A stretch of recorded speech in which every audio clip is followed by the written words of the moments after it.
అందరికీ నమస్కారం. నా పేరు భార్గవ్.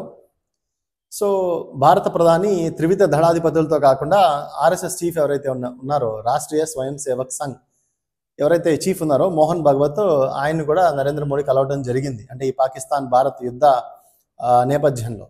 సో, దీంతో ఏంటంటే కొంత మీడియా ఏం చేస్తుందంటే ఈ ఆర్ఎస్ఎస్ చీఫ్ని నరేంద్ర మోడీ కలవటం అనేది ఇది ఒక రాజకీయ ఎజెండాగా తీసుకొస్తున్నారు. ఇది ఎందుకు అంటే కావాలిదంతా చేస్తూ ఉన్నారు అని చెప్పి ఒక పెద్ద ఎత్తున మీడియా ప్రొజెక్షన్ చేస్తూ ఉంది.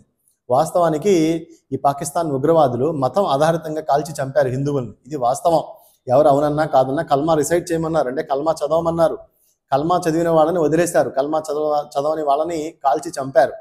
సో ఎప్పుడైతే ఇలా మతం ఆధారితంగా ఉగ్రవాదులు ఈ భారతీయ హిందువుల్ని టార్గెట్ చేసి చంపారో, సో ఇంతవరకు ఉగ్రవాదులకి మతం లేదు, మనందరం కూడా ఉగ్రవాదులకి మతం ఉండదు అని అంటాం. కానీ ఈ లైన్ డైరెక్షన్ అనేది చేంజ్ అయింది. ఇప్పుడు మతం ఆధారంగా కాల్చి చంపటం. ఒకప్పుడు ఉగ్రవాదులు ఎవరిని పెడితే వాళ్ళని, ఉగ్రవాదుల డైరెక్షన్ ఎలా ఉండేది అని అంటే ఈ దేశంలో భారతదేశంలో అలజడి సృష్టించాలి, ఈ భారతదేశంలో అన్ని మతాల మధ్య గొడవలు పెట్టాలి, హిందువులైనా క్రైస్తవులైనా ముస్లింలైనా సరే గొడవలు పెట్టాలని ఆలోచించేవాళ్ళు. కానీ ఇప్పుడు అప్డేటెడ్ ఈ టెర్రరిస్టులు ఏంటి అని అంటే ఓన్లీ ఒక పర్టిక్యులర్ రిలీజియన్, ఇప్పుడు హిందువుల్ని కాల్చారు, అందులో ఒక క్రిస్టియన్ కూడా ఉన్నారు. సో ఎవరైతే నాన్ ముస్లిమ్స్ ఉన్నారో, కల్మా రిసైట్ చేయని వాళ్ళు ఉన్నారో వాళ్ళని కాల్చి చంపారు. సో దీన్ని మనం చాలా సీరియస్గా తీసుకోవాలి. ఎందుకంటే ఈ టెర్రరిస్ట్ యాక్టివిటీస్లో ఈ మైండ్స్ అనేది ఇలా డెవలప్ అవుతున్నాయి. రిలీజియస్ బేస్డ్గా టార్గెట్ చేయడం ఎప్పుడూ లేదు, ఇదే జరిగిందనమాట. సో దీంతో మొత్తం అలర్ట్ అయ్యారు. సో ఈ విషయాలన్నీ కూడా మోహన్ భగత్కి వెళ్ళి నరేంద్ర మోడీ చెప్పడం జరిగింది. సో దీంతో రాజకీయ ఎజెండా తీసుకుంటున్నారని చెప్పి అపోజిషన్ అంతా కూడా చేస్తూ ఉన్నారు. ఎందుకంటే ఇది మీరు కావాలని చేస్తూ ఉన్నారు అని చెప్పి చేస్తూ ఉన్నారు. కానీ వాస్తవానికి కావాలని చేయడానికి నరేంద్ర మోడీ అసలు ఆర్ఎస్ఎస్ని చూద్దాం. 1920 దశకాల్లో మొదలైన ఆర్ఎస్ఎస్ యొక్క ప్రధాన ఉద్దేశం ఏంటి అని అంటే జాతీయవాద భావన. వాళ్ళు ఏంటి అని అంటే హిందూ జాతీయవాదానికి కట్టుబడి ఉంటారు.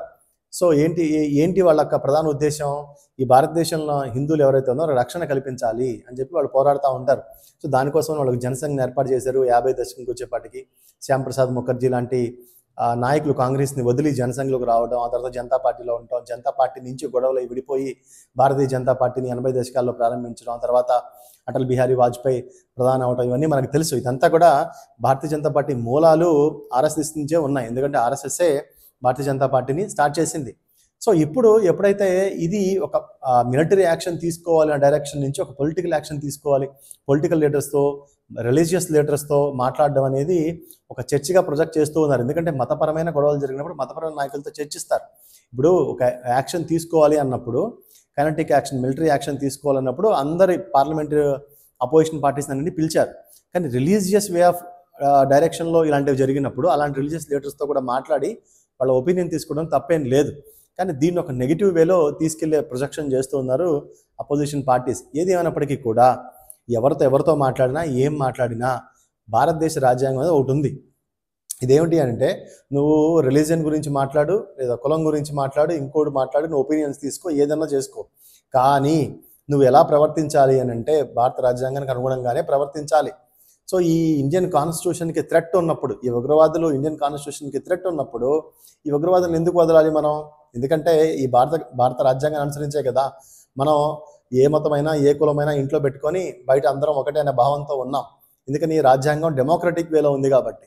సో ఈ రాజ్యాంగానికి తూట్లు పొడిచే విధంగా, మతాల మధ్య గొడవలు పెట్టే విధంగా, కులాల మధ్య గొడవలు పెట్టే విధంగా ఉగ్రవాదులు ప్రవర్తిస్తున్నప్పుడు వివిధ మత నాయకులను సందర్శించడం, వాళ్ళ ఒపీనియన్స్ తీసుకోవడం, లేదా హిందూ మతం కోసం పనిచేసే వాళ్ళు ఎవరైతే వాళ్ళ గురించి వాళ్ళతో వెళ్ళి కలిసి మాట్లాడడం, వివిధ రాజకీయ పార్టీలతో మాట్లాడడం, ముస్లిం బ్రదర్హుడ్ నుంచి డిఫరెంట్ ఒపీనియన్స్ తీసుకోవడం, క్రిస్టియన్ కమ్యూనిటీ నుంచి డిఫరెంట్ ఒపీనియన్స్ తీసుకోవడం సర్వసాధారణం. ఎందుకంటే మతం ఒక పార్ట్, కానీ అంతా మతం కాదు. మన భారత రాజ్యాంగం చెప్పేది అది. మత స్వేచ్ఛ ఉంది కానీ అంతా మతమే కాదు అని. కాబట్టి వివిధ ఒపీనియన్స్ ప్రధానమంత్రి తీసుకుంటారు, కానీ భారత రాజ్యాంగాన్ని అనుసరించి ఆయన ప్రవర్తిస్తారు కూడా.